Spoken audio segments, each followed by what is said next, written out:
Nah, saat ini Mediasi Channel berada di Museum Sasmitaloka atau yang dulu menjadi rumah Jenderal TNI Ahmad Yani. Ini merupakan rumah yang sangat bersejarah karena Jenderal Ahmad Yani ini adalah pahlawan revolusi yang menjadi korban dari sebuah gerakan yang kemudian dikenal Gerakan 30 September PKI ataupun G30 SPKI pada malam tanggal 30 September 1965 atau tanggal 1 Oktober 1965 dini hari. Yuk kita melihat-lihat ke dalam seperti apa tempat bersejarah ini, bagaimana ataupun di mana Jenderal Ahmad Yani ditembak oleh pasukan Cakrabirawa. Namun sebelum menyaksikan tayangan kami secara lengkap, jangan lupa like, komen, dan subscribe di Mediasi Channel.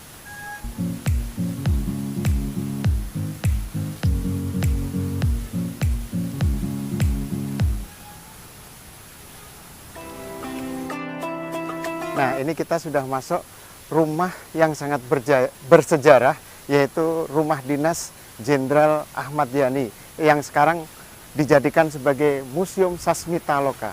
Ini berlokasi di Jalan Lembang, Blok D nomor 58, kawasan Menteng, Jakarta Pusat. Nah, ini Blok D 58 Jakarta Pusat. Ini diresmikan oleh Menteri atau Panglima Angkatan Darat, Ketua Presidium Kabinet Ampera, Jenderal Soeharto pada tanggal 1 Oktober 1966. Nah, ini adalah rumah ataupun pintu utama. Di depan ini ada foto Jenderal Ahmad Yani. Oh iya, sebelum kita masuk, ini di sini juga banyak kenangan-kenangan Pak Ahmad Yani waktu beliau masih beliau di sini. Ini ada pohon Kamboja. Ini yang nanam Pak Ahmad Yani. Ini sekarang udah besar sekali pohon Kambojanya. Ini kenang-kenangan Pak Ahmad Yani yang menanam. Dan di sini, ini dulu kan belum ada monumennya. Ini dulu halaman. Dan di halaman inilah biasanya Pak Ahmad Yani sebagian waktunya dihabiskan untuk bermain layang-layang. Bermain layang-layang di halaman sini. Nah, kita ini ada tulisannya, sebentar kita baca.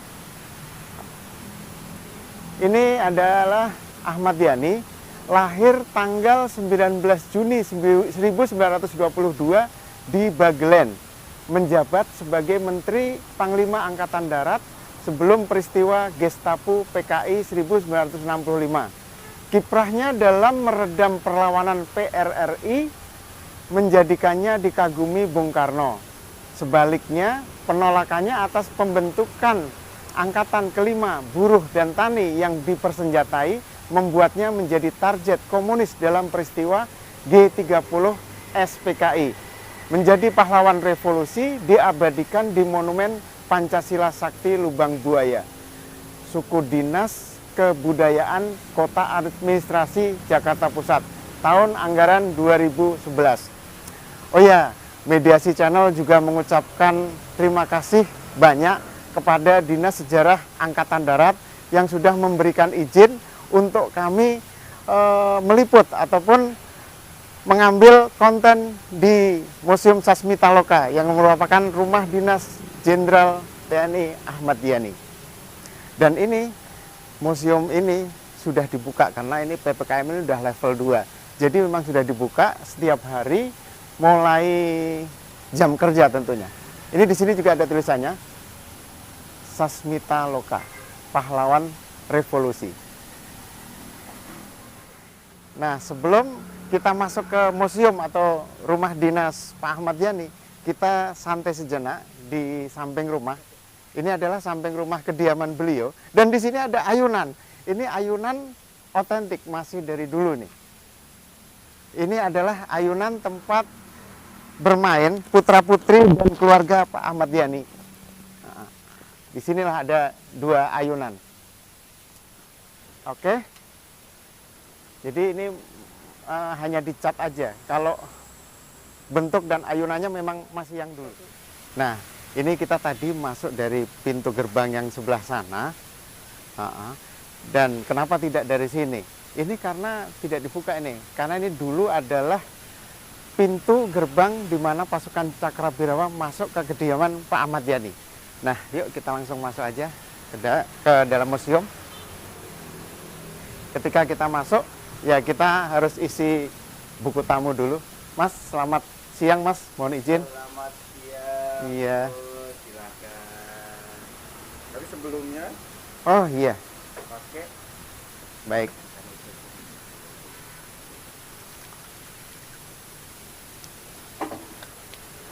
Baik, ya, oke, silakan. terima kasih.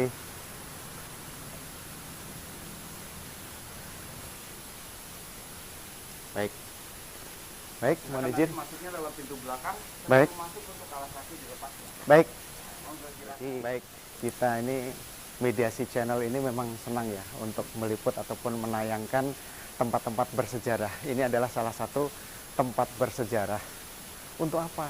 Supaya generasi-generasi muda kita, generasi penerus bangsa kita memiliki jiwa nasionalisme, patriotisme, dan cinta tanah air seperti yang sudah dicontohkan oleh pendahulu-pendahulu kita.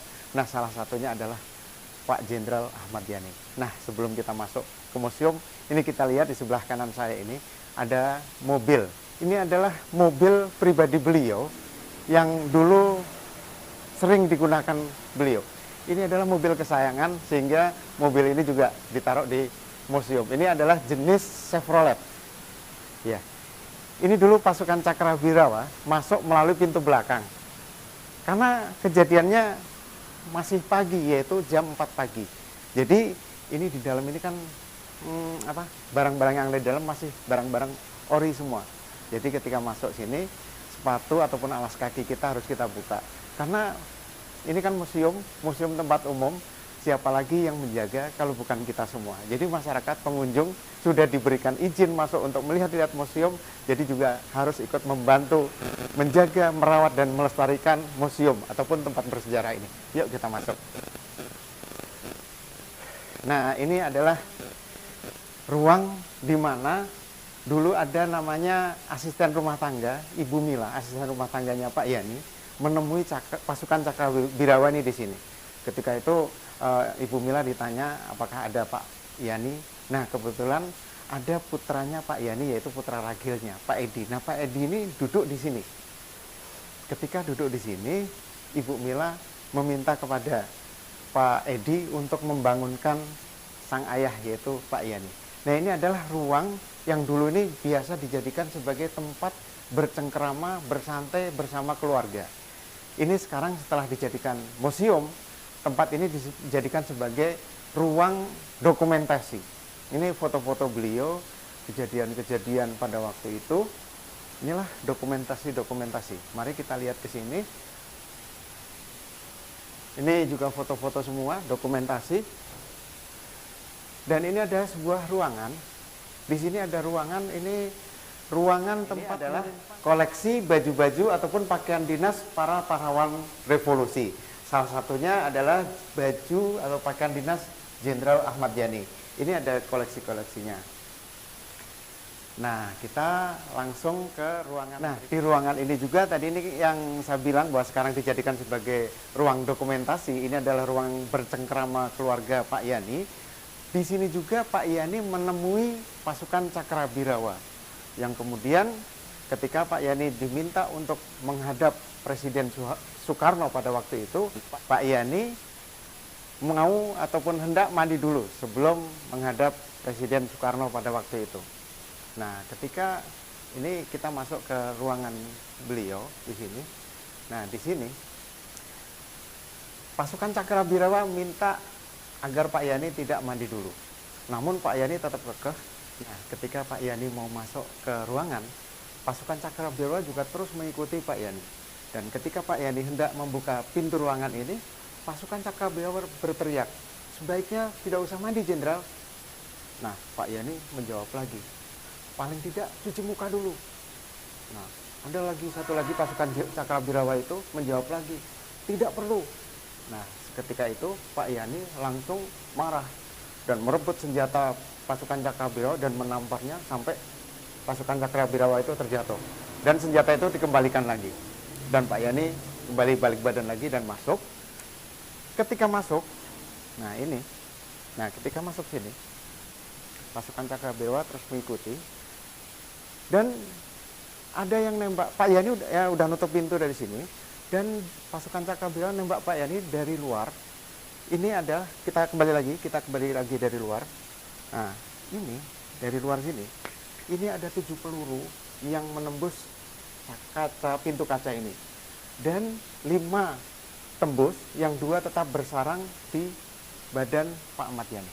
Nah ketika masuk, dan disinilah tempat Pak Yani jatuh, dan ini jatuhnya telungkup, kemudian dibalikkan badannya oleh pasukan Cakrabilawa bukan dengan tangan tapi dengan kaki. Mohon maaf, disepak lah istilahnya gitu, dibalikkan badan Pak Yani, disepak. Itulah, inilah tempat yang bersejarah, tempat di mana Pak Yani terjatuh setelah ditembak. Nah ini lokasi ataupun posisi Pak Yani ketika setelah ditembak terjatuh telungkup. Dan ketika beliau ditembak itu disaksikan oleh putranya beliau sendiri, yaitu Pak Untung. Dan ini kita lihat bekas-bekas peluru yang menembus badan ataupun tubuh Pak Yani. Ini ada 1, ini ada juga pojokan, dan kita lihat juga di sini ada nih. Ini adalah tembok yang bolong, ini bekas peluru. Ini juga terlihat ada 2 juga. Nah, setelah tadi dibalikkan badannya dengan kaki, itu Pak Yani kemudian diseret kakinya keluar, menuju kembali lagi ke belakang sana, dan menuju ke halaman di depan sana, yaitu untuk menunggu mobil yang akan mengangkut Pak Yani yang akan dibawa ke lubang buaya. Adalah ruang makan Pak Yani bersama keluarga, di mana Pak Yani itu ketika hendak makan selalu menunggu bersama keluarga. Ada 1 aja anggota keluarga yang belum kumpul, Pak Yani pasti menunggunya. Jadi makannya selalu bersama-sama. Dan di ruangan ini pula ada sejumlah piagam penghargaan, di mana Pak Yani memperoleh penghargaan berkat prestasi-prestasi beliau. Nah ini yang sangat fenomenal. Ini beliau mendapatkan penghargaan dari Command and General Staff College Amerika. Dan ini Pak Yani peroleh ketika Pak Yani mengenyam pendidikan di Amerika Serikat. Ini kelasnya dunia, dan Pak Yani mendapatkan nilai cum laude.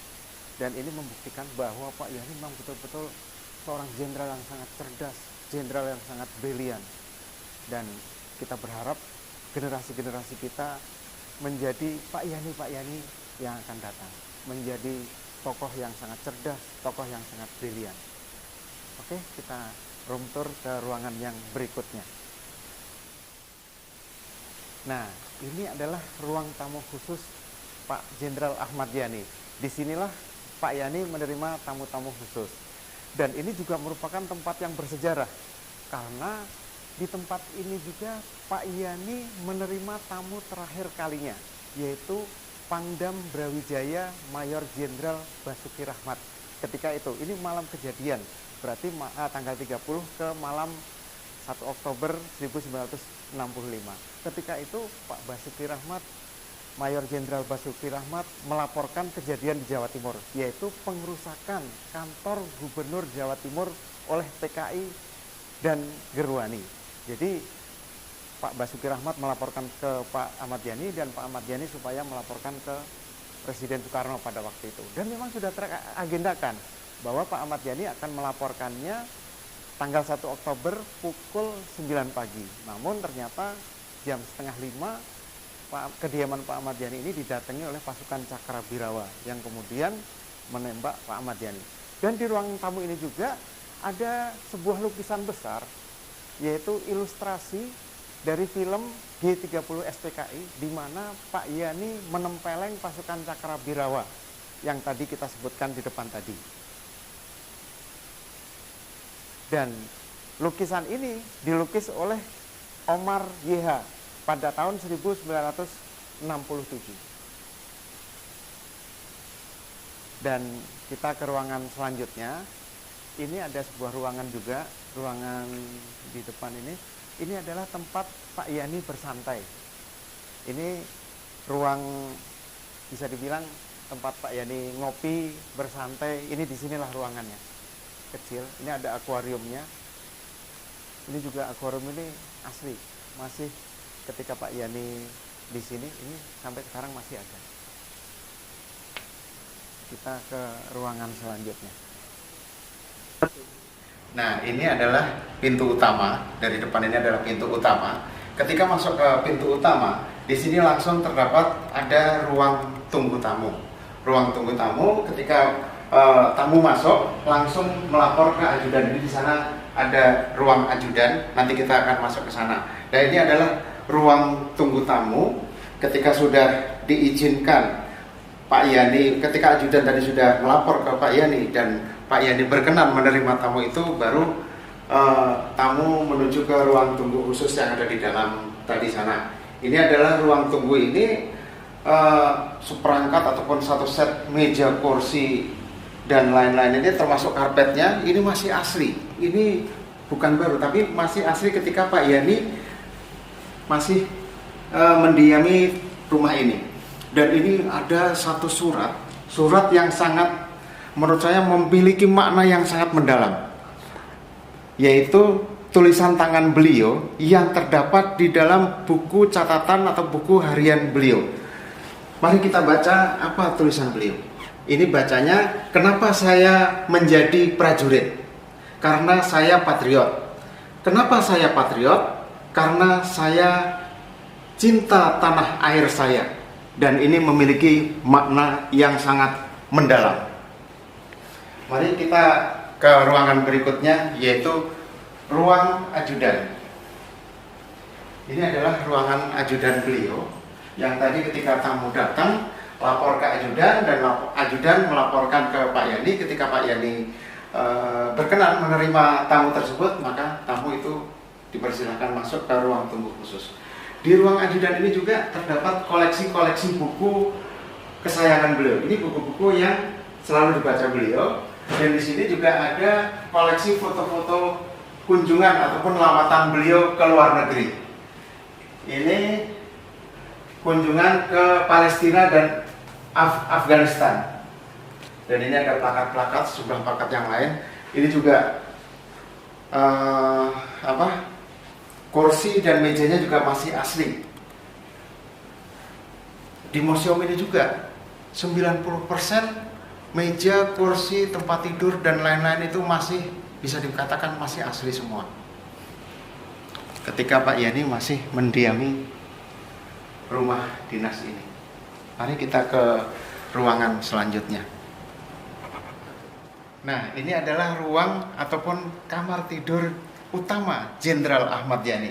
Ini di sini ada tempat tidur beliau, di mana malam terakhir pas malam kejadian G30 SPKI beliau tidur di sini. Ini adalah tempat istirahat beliau. Di tempat istirahat ataupun kamar ataupun ruang tidur beliau ini juga didisplay ataupun dipamerkan senjata jenis Thompson. Senjata inilah yang dipergunakan oleh pasukan Cakrabirawa untuk menembak Pak Ahmad Yani. Nah, itu ada di lemari kaca, dan di sampingnya itu ada baju yang digunakan untuk membersihkan darah Pak Ahmad Yani ketika sehabis ditembak. Selain itu juga ada koleksi uang. Itu adalah uang gaji Pak Ahmad Yani yang belum sempat diterima oleh Pak Ahmad Yani. Itu juga di display ataupun dikoleksi di ruangan ini. Selain itu juga ada kamar mandi. Di kamar mandi Pak Ahmad Yani, biasa mandi di sini, itu ada bathtub, ada toiletnya, juga ada wastafel. Ini dipamerkan ataupun di display di sini. Juga koleksi-koleksi pribadi beliau seperti ada buku harian dan lain-lain. Nah, untuk para pemirsa yang ingin menyaksikan langsung, silahkan datang ke Museum Sasmita Loka yang berlokasi atau beralamat di Jalan Lembang, Blok D58, kawasan Menteng, Jakarta Pusat. Yuk kita masuk ataupun kita lihat ruangan selanjutnya. Nah, selain kamar utama Pak Ahmad Yani, Ini di sini ada 2 kamar lagi untuk putra putri Pak Ahmad Yani. Yuk kita masuk seperti apa kamar putra putri Pak Ahmad Yani. Nah, ini adalah salah satu ruang kamar putri putri Pak Ahmad Yani. Jadi putra putri Pak Ahmad Yani itu semua ada 8. Yang 4 inilah menempati kamar ini. Ini adalah 4 putri putri beliau yang menempati kamar ini, dan juga koleksi boneka atau mainan anak-anak daripada putri Pak Ahmad Yani. Di sebelah sini di lemari kaca juga ada koleksi-koleksi Pak Ahmad Yani ketika bertugas, ada topi, ada baret dan lain-lain. Juga ada spray, taplak meja, koleksi buku dan lain-lain. Jadi putra putri Pak Ahmad Yani itu semua 8, yang 4 ada di sini kamarnya, yang 2 lagi ada di kamar sebelah, dan yang 2 laki-laki itu yaitu Pak Untung dan Pak Edi ada bersama kamarnya Pak Ahmad Yani dan Ibu. Yuk kita melihat kamar tidur putri Pak Ahmad Yani yang selanjutnya. Nah, ini adalah kamar putri Pak Ahmad Yani. Kenapa di sini diisi 2? Karena selain berfungsi sebagai tempat tidur, di sini juga dijadikan sebagai tempat belajar. Ini meja panjang, ini meja panjang. Ini putri-putri Pak Ahmad Yani kalau belajar itu berderet di sini, belajar bersama. Dan ini bangkunya, salah satu bangkunya. Mungkin ini tidak lengkap lagi, tapi inilah meja-meja putri-putri Pak Ahmad Yani ketika belajar. Ini di sini ada koleksi foto-foto Pak Ahmad Yani dan keluarga. Di sini juga ada koleksi pakaian dinas Pak Ahmad Yani di lemari kaca ini. Ini ketika Pak Ahmad Yani bertugas, ada pakaian-pakaian dinasnya dan lain-lain. Ini sekali lagi ini masih orisinil semua. Tadi saya bilang bahwa 90% yang ada di Museum Sasmitaloka adalah masih orisinil ataupun asli. Satu lagi yang tadi saya masih ini, ketika tadi Pak Ahmad Yani ditembak, yang menyaksikan langsung adalah putra beliau yaitu Pak Untung. Karena ketakutan, disinilah Pak Untung ini bersembunyi. Di sini Pak Untung bersembunyi karena mendengar ayahnya atau Pak Ahmad Yani ditembak. Disinilah Pak Untung bersembunyi. Nah, pemirsa, sampailah di akhir tayangan daripada room tour di kediaman Pak Jenderal Ahmad Yani yang sekarang menjadi Museum Sasmitaloka. Jadi kepada para pemirsa yang akan menyaksikan langsung saja datang ke Museum Sasmitaloka yang beralamat di Jalan Lembang, Blok D nomor 58, kawasan Menteng, Jakarta Pusat. Ya, sekali lagi tujuan kami menayangkan room tour di Museum Sasmitaloka ini supaya mengingat sejarah betapa Pak Jenderal Ahmad Yani ini kejuangannya patut kita teladani bersama. Karena beliau juga pernah menuliskan dalam catatan yang ada di dalam catatan harian beliau, yaitu ini ada makna yang sangat dalam yang harus kita teladani, yaitu kenapa saya menjadi prajurit? Karena saya patriot. Kenapa saya jadi patriot? Karena saya cinta tanah air saya. Dan itulah yang beliau tuliskan, sehingga beliau juga menuliskan ini, sampai liang kubur akan kupertahankan. Jadi sekali lagi Mediasi Channel mengucapkan terima kasih yang sebesar-besarnya kepada Kepala Dinas Sejarah Angkatan Darat yang telah memberikan izin untuk dilakukan liputan ataupun tayangan di Mediasi Channel. Nah, untuk itu terus menyaksikan tayangan-tayangan di Mediasi Channel yang sangat menarik ini. Sampai jumpa.